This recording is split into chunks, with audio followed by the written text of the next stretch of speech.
Hi friends, welcome to Thana's vlog channel. Today வந்து பட்டுப்பாவாடையோட கட்டிங்கும் வீடியோலாம் பார்த்தோம். இன்னைக்கு வந்து நம்ம பார்க்க போகிறது வந்து முன் பக்கத்தை எப்படி அழகாக ஸ்டிச் பண்ணலாம் அப்படிங்கிறதான் பார்த்துட்டு இருக்கோம். வாங்க பார்க்கலாம். பின்பகுதியை வச்சு கழுத்து பகுதியை திருப்பிட்டேன். ப்ளவுஸ் ஸ்டிச் பண்ணுற மாதிரியே தான் கழுத்து பகுதியை ப்ளவுஸை எப்படி வச்சு லைனிங் கொடுத்து திருப்புவோமோ அதே மாதிரி திருப்பி கழுத்து பகுதியை அடிச்சுட்டு மீதி உள்ள சுற்றி உள்ள துணி வந்து சுற்றி ஒரு தையல் கொடுத்துருங்க. ஈஸியாக நமக்கு வந்து பின்பகுதி தான் ஸ்டிச் பண்ணிட்டு இருக்கோம். எந்த அளவு இருக்கோ அதை கரெக்டாக நான் மார்க் பண்ணிட்டு கீழே வந்து மடித்து அடிச்சிருக்கேன். இதே மாதிரி ஸ்டிச் பண்ணிக்கோங்க. அதே மாதிரியே முன்பக்கம் 2 side, left side right side, பின்பக்கம் தான் நம்ம இப்போ தச்சுக்கிட்டு இருக்கோம். பின்பக்கத்தில் லெஃப்ட் சைடு ரைட் சைடுன்னு சொல்லி எந்த பக்கம்ன்றதை கரெக்டாக பார்த்து வச்சு ஸ்டிச் பண்ணுங்க. இல்லைனா நமக்கு வந்து திருப்பி திருப்பி நம்ம பிரித்து அடிக்கிற மாதிரி இருக்கும்.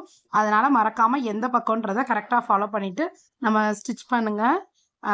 அதே மாதிரியே கழுத்து பகுதியை கொடுத்து லைனிங் கொடுத்து திருப்பிட்டு சுற்றி வந்து கழுத்து பகுதியை வந்து ஒரு ரவுண்டு கொடுத்துக்கோங்க. சுற்றி ஒரு ஸ்டிச்சிங் கொடுத்துட்டிங்கன்னா அது வந்து துணி நகலாமல் அப்படியே ஃபுல்லாக ஃபிட்டாக இருக்கும்.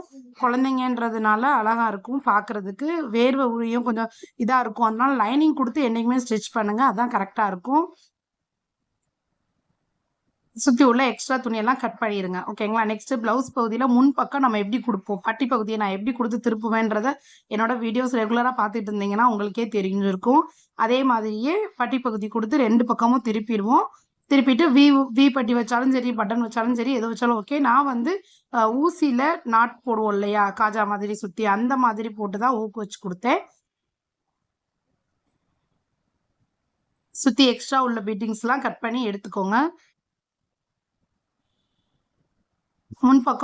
பின்பக்கத்துலேயே 2 பகுதியுமே தைச்சாச்சு. கரெக்டான அளவு எதுவோ அந்த அளவை கரெக்டாக அளந்துக்கோங்க. அப்படின்னா தான் ஏற்ற இறக்கம் இல்லாமல் இருக்கும். இல்லைனா ஒரு சைடு ஏறி ஒரு சைடு இறங்கி அந்த மாதிரி வந்துடும். கரெக்டான இறக்கம் இருக்கான்னு சொல்லி செக் பண்ணிவிட்டு கரெக்டானதை கீழே மடிங்க. அப்படின்னா தான் ஒன்று போல் இருக்கும். குட்டையும் நட்டையுமாக ஆயிடக்கூடாது இல்லையா, அதுக்காக சொல்கிறேன். நெக்ஸ்ட்டு நம்ம ஒரு 2 இன்ச்சுக்கு லைனிங் துணியை எடுத்துக்கோங்க. இதோ நான் எடுத்திருக்கேன் பாருங்கள். இந்த மாதிரி லைனிங் பீஸ் மிச்சம் இருந்துச்சுன்னா எடுத்து ஒட்டு கொடுத்து ஜாயின் பண்ணிக்கோங்க. இருந்துச்சுன்னா நீளமாக அப்படியே வெட்டிடலாம். பத்தாததுக்கு ஒட்டு கொடுத்து ஜாயின் பண்ணி நீளமாக வெட்டிக்கோங்க. நான் கொடுத்த மாதிரி எந்த பக்கம் எந்த சைடு வரணும் அப்படின்றத பார்த்து கரெக்டாக ஸ்டிச் பண்ணுங்க. ப்ளவுஸில் எப்படி நல்ல பக்கத்தில் வச்சு திருப்பும் போது அப்படியே ஃபுல்லாகவே ரொட்டேட் பண்ணிடணும். கெட்ட பக்கத்தில் வச்சு அடிக்கும்போது பாதி தான் ஒரு பைப்பிங் மாதிரி கொடுத்து மீதி துணியை உள்ளே திருப்ப சொல்லுவேன். ரெகுலராக வாட்ச் பண்ணியிருக்கவங்களுக்கு கண்டிப்பாக தெரிஞ்சிருக்கும். அதே மாதிரியே இதுலேயும் பண்ணுங்கள். ஒரு 2 இன்ச்சுக்கு நல்லா லென்த்தான துணி எடுத்திருக்கேன், மடித்து வச்சுக்கிறேன். அதே மாதிரி 1/4 இன்ச்சுக்கு ஒரு ஸ்டிச் கொடுத்துருங்க. ஸ்டிச் கொடுத்துட்டு நல்ல பக்கத்தில் வச்சு அடிக்கிறோன்ற இந்த பக்கத்தை வந்து நல்ல பக்கம் வச்சு அடிக்கிறேன். அதனால் அப்படியே ரொட்டேட் பண்ணி ஃபுல்லாகவே திருப்பிடுவேன்.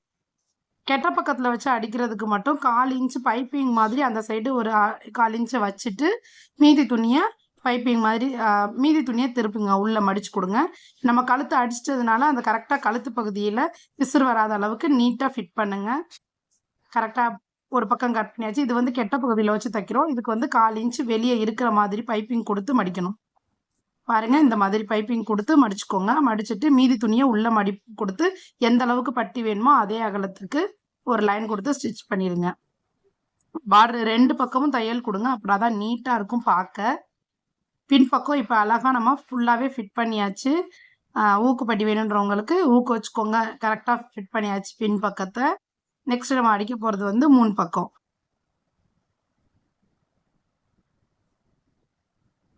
நெக்ஸ்ட் வந்து நம்ம முன் பக்கத்தை ஜாயின் பண்ண போகிறோம். முன் பக்கமும் அதே மாதிரி தான். பின்பக்கம் வந்து தனித்தனியாக கழுத்து நம்ம வெட்டிட்டதுனால நடுவில் சென்டர் கட் பண்ணியிருக்கிறதுனால தனித்தனியாக இருக்கும். இது ஒரே மாதிரி இருக்கும்.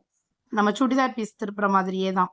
அப்படியே கொடுத்து பானைக்கு கேட்டிருந்தாங்க முன்னாடி. அதனால பானைக்குள்ளேயே அந்த முதலையே சொல்லலை. அதுக்கப்புறம் நானாக தான் சரி பானைக்குள்ள கீழே உள்ள பாவடையோட பீஸ் எடுத்து வச்சா அழகா இருக்குமே அப்படின்னு தோணுச்சு. அதனால அடிச்சு முடிச்சதுக்கு அப்புறம் தான் அந்த ஐடியா வந்ததுனால மீதி இருக்கிற துணியை வச்சு அட்ஜஸ்ட் பண்ணி கழுத்தை சுற்றி வந்து நம்ம அந்த பீஸ் கொடுத்து திருப்பினேன். அது நல்லா இருந்துச்சு பார்க்க. எப்படி கொடுத்துருக்கேனோ அதே மாதிரி ஃபிட்டாக கொடுத்துக்கோங்க. பாருங்க, பானைக்கு அழகா திருப்பியாச்சு. அடுத்து நெக்ஸ்ட் சுற்றி எப்பயுமே எப்படி ஸ்டிச் பண்ணுவோமோ அதே மாதிரி எக்ஸ்ட்ரா துணியை ஸ்டிச் பண்ணிக்கோங்க. ஃபுல்லா தையல் குடுத்துட்டு, மீதி துணிய அப்படியே அடிச்சு திருப்பிருங்க. எங்க ஓப்பன் வருமோ அந்த இடத்துல கரெக்ட்டா ஓப்பனுக்கு ஸ்பேஸ் குடுத்துக்கோங்க. இந்த மாரி துணி விலகாம இருக்கிறதுக்கு ஊக்கு வச்சு ஃபிட் பண்ணீங்க அப்படின்னா, துணி விலகாம அப்படியே உங்களுக்கு ஸ்டிஃப்பா இருக்கும். ஊனம்னா தான் ரொம்ப விலகும். இது கொஞ்சம் பட்டு மாதிரின்றதுனால கொஞ்சம் ஸ்டிஃப்பா தான் இருந்துச்சு. இருந்தாலும் நம்ம குடுத்து திருப்புனோம் அப்படின்னா, கொஞ்சம் இன்னும் கொஞ்சம் ஸ்ட்ராங்கா இருக்கும். மீதி எக்ஸ்ட்ரா துணிய கீழ அப்படியே வந்து மடிச்சுட்டு பாருங்க. எந்த அளவுக்கு துணி வேணுமோ அந்த அளவுக்கு கரெக்ட்டா நம்ம அர்க்காத் பண்ணியிருப்போம். அர்க்காத் பண்ணிருக்க அளவுக்கு அப்படியே கரெக்ட்டா லைனிங் குடுத்து மடிச்சிருங்க. லைனிங் வெளிய தெரியாத அளவுக்கு.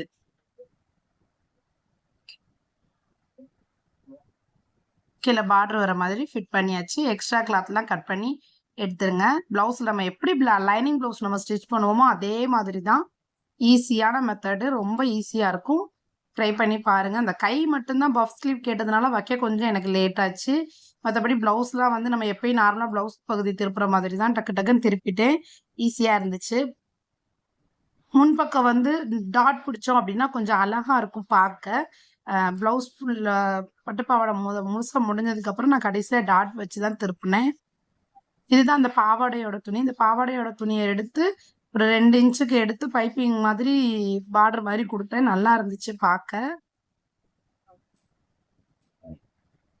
பிசுறு 2 பக்கமும் குத்தக்கூடாது அப்படிங்கிறதுனால 2 பக்கமுமே என்ன பண்ணிக்கிட்டேன் அப்படின்னா, ஒரு 1/4 இன்ச்சுக்கு மடிச்சுக்கிட்டேன். அது கொஞ்சம் ஈஸியா மடிக்கும்போது கொஞ்சம் நல்லா இருந்துச்சு. பாருங்க.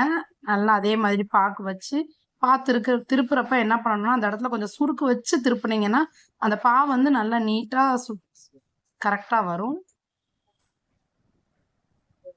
நம்ம முதல்லயே லைனிங் முன்னாடியே திருப்பியிருந்தோம்னா, இன்னும் நல்லா இருந்திருக்கும். நான் அப்ப யோசிக்கல. சரி அதுக்கப்புறம் இந்த பார்டர் குடுத்தா நல்லா இருக்குமேன்னு சொல்லி, அதுக்கப்புறம் தான் எனக்கு ஒரு யோசனையா இருந்துச்சு. சரி அதையவே அந்த மேலேயே அப்படி நம்ம பைப்பிங் மாரி குடுத்து பார்ப்போமே அப்படின்னு சொல்லி தான் ட்ரை பண்ணேன். சூப்பரா வந்துச்சு. நல்லா இருந்துச்சு. லேசா அர்க்காத் பண்ணிட்டீங்கன்னா நீட்டா வந்துரும்.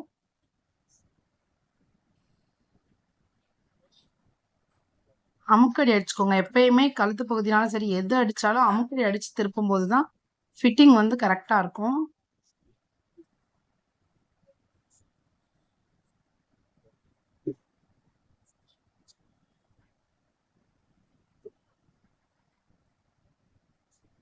முதல்லயே அடிச்சிருந்தேன்னா கொஞ்சம் கஷ்டம் இல்லாம இருந்திருக்கும். கொஞ்சம் அதுக்கப்புறம் அடிச்சதுனால கொஞ்சம் திருப்புறதுக்கு கொஞ்சம் கஷ்டமா இருந்துச்சு. பட் நல்லாவே பார்க்க நல்லா இருந்துச்சு.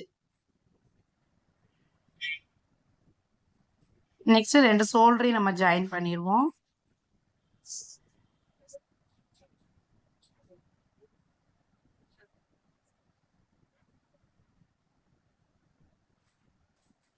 கரெக்ட்டா எந்த பக்கம் லெஃப்ட் சைடு, ரைட் சைடு எங்க வருமோ அத கரெக்ட்டா போட்டு கட் பண்ணுங்க. அப்பனா தான் பார்க்க அழகா இருக்கும். ஷோல்டர் கட் பண்ணி தச்சாச்சு. நெக்ஸ்ட் வந்து கைப்பகுதிய ஜாயின் பண்ணுவோம். கை நேத்தே வந்து பஃப் ஸ்லீவ் எப்படி வச்சேன் அப்படின்றது நேத்திக்கான வீடியோல இருக்கு. நேத்திக்கான வீடியோ பார்க்காதவங்க மறக்காம போய் பார்த்துட்டு கன்டினியூவா பாருங்க. அப்பனா தான் உங்களுக்கு நான் சொல்றது வந்து டீட்டெயில்டா புரியும். பஃப் ஸ்லீவ் வச்சு 2 பக்கமும் ஸ்டிச் பண்ணி கை நீட்டா பர்ஃபெக்ட்டா குடுத்தாச்சு. பஃப் ஸ்லீவ் எப்படி வச்சேன் அப்படின்னு சொல்லி போன வீடியோல போட்டிருக்கேன். மறக்காம சேனல் போய் விசிட் பண்ணுங்க. இப்பதான் ஃபர்ஸ்ட் டைம் என் சேனல பாக்குறீங்க அப்படின்னா சப்ஸ்கிரைப் பண்ணிக்கோங்க. இதே மாதிரியான தொடர்ச்சியான அடுத்தடுத்த வீடியோஸ் பாக்குறதுக்கு நான் என்னென்ன மெத்தட்ல எப்படி எப்படி ஸ்டிச் பண்ணுவேன், என்னென்னலாம் தைக்கலாம் ஈஸியா அப்படின்னு சொல்லி உங்களுக்கு அடுத்தடுத்த வீடியோஸ்ல தெளிவா போடுறேன். மறக்காம வாட்ச் பண்ணுங்க.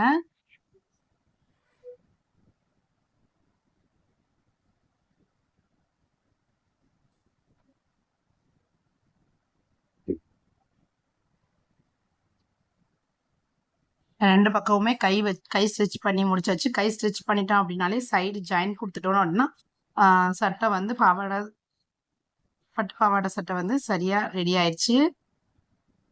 இதே மாதிரி ட்ரை பண்ணி பாருங்க. ஈஸியா இருக்கும். உங்களுக்கு சுடிதார் பிளவுஸ் கட்டிங் மாதிரியே தான் இதுவும். கை மட்டும் தான் பஃப் ஸ்லீவ் எடுத்தாலும் கொஞ்சம் டைம் ஆச்சு. மத்தபடி ஈஸியா ரொம்ப வேகமா குயிக்கா வந்து ஒர்க் முடிஞ்சிருச்சு. பார்த்தாலே தெரியும் உங்களுக்கு பஃப் ஸ்லீவ் அழகா இருக்கு. நெக்ஸ்ட் 2 பக்கமும் கை சைடு ஜாயின் குடுத்துருவோம்.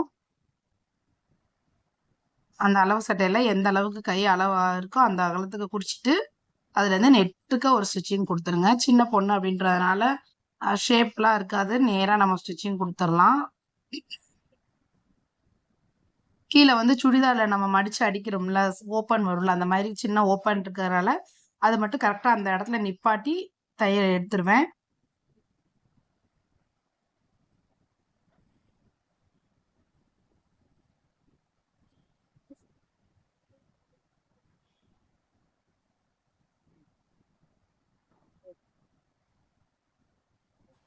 பட்டுப்பாவாடை சட்டை இவ்வளோ ரொம்ப கஷ்டமா இருக்கும் அப்படின்லாம் ஃபீல் பண்ணி இருக்கிறவங்களுக்கு இது ரொம்ப ரொம்ப ஈஸியா இருக்கும். ட்ரை பண்ணி பாருங்க. ஒரு சாரி, ஒரு பட்டு சாரி வீட்ல இருக்கு அப்படின்னாலுமே நம்ம குழந்தைங்களுக்கு நம்மளே தச்சு போட்டா ரொம்ப ரொம்ப அழகா இருக்கும். நீங்க ட்ரை பண்ணி பாருங்க. என்னோட வீடியோஸ் பார்த்துட்டு அதே மாதிரி ட்ரை பண்ணுங்க. பார்க்கவே அழகா இருக்கும். அது பெண் குழந்தைங்களுக்கு டிசைனா ட்ரெஸ் வந்துருச்சு. என்ன டிசைனா ட்ரெஸ் வந்தாலும் அந்த பட்டுப்பாவாடை சட்டை போட்டா அது ஒரு அழகா இருக்கும் பெண் குழந்தைங்களுக்கு. பட்டு சாரிலாம் நிறைய பேர் பழசெல்லாம் என்ன செய்ய அப்படின்னு யோசிக்க இந்த மாதிரி குழந்தைங்களுக்கு பட்டு சேலையா தச்சு போடுறப்ப அது ஒரு அழகா இருக்கும். ஒரு சில சாரிலாம் ஞாபகார்த்தமா இருக்கும், வச்சிருக்கணும்னு ஆசைப்படுவீங்களா, அதெல்லாம் வந்து உங்க குழந்தைங்களுக்கு ட்ரெஸ்ஸா தச்சு போட்டீங்க அப்படின்னா அது வந்து அவங்ககிட்டே எப்படியும் குழந்தைங்களுக்காக தைக்கிறப்போ கொஞ்சம் அழகாவும் நம்ம ஸ்டிச் பண்ணி கொடுப்போம். அது வெளியே தூர போட்டோம் அப்படின்ற எண்ணம் இல்லாம நம்ம ஒரு நல்ல ட்ரெஸ்ஸா யூஸ் பண்ணிக்கலாம் இல்லையா?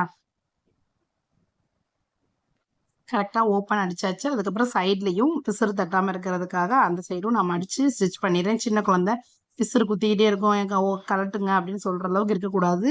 அதனால எந்த இடத்துலயும் பிசுறு இல்லாம நீட்டா நம்ம ஸ்டிச் பண்ணி கொடுத்தாச்சு. சூப்பரா இருக்கு பாருங்க. பிளவுஸ்னே வருது, சட்டை, பட்டுப்பாவாடை சட்டை சூப்பரா வந்துச்சு. டாட்லாம் பிடிச்சிட்டு உங்களுக்கு கடைசியா ஃபைனலா ஒரு பொம்மைக்கு போட்டு எடுத்திருக்கேன். அந்த போட்டோவை வந்து ஃபிட் பண்றேன். எப்படி இருக்குன்றத பாருங்க. வீடியோ பிடிச்சிருந்துச்சுன்னா மறக்காம லைக் பண்ணுங்க, ஷேர் பண்ணுங்க அண்ட் கமெண்ட் பண்ணுங்க. தேங்க்ஸ் ஃபார் வாட்சிங்.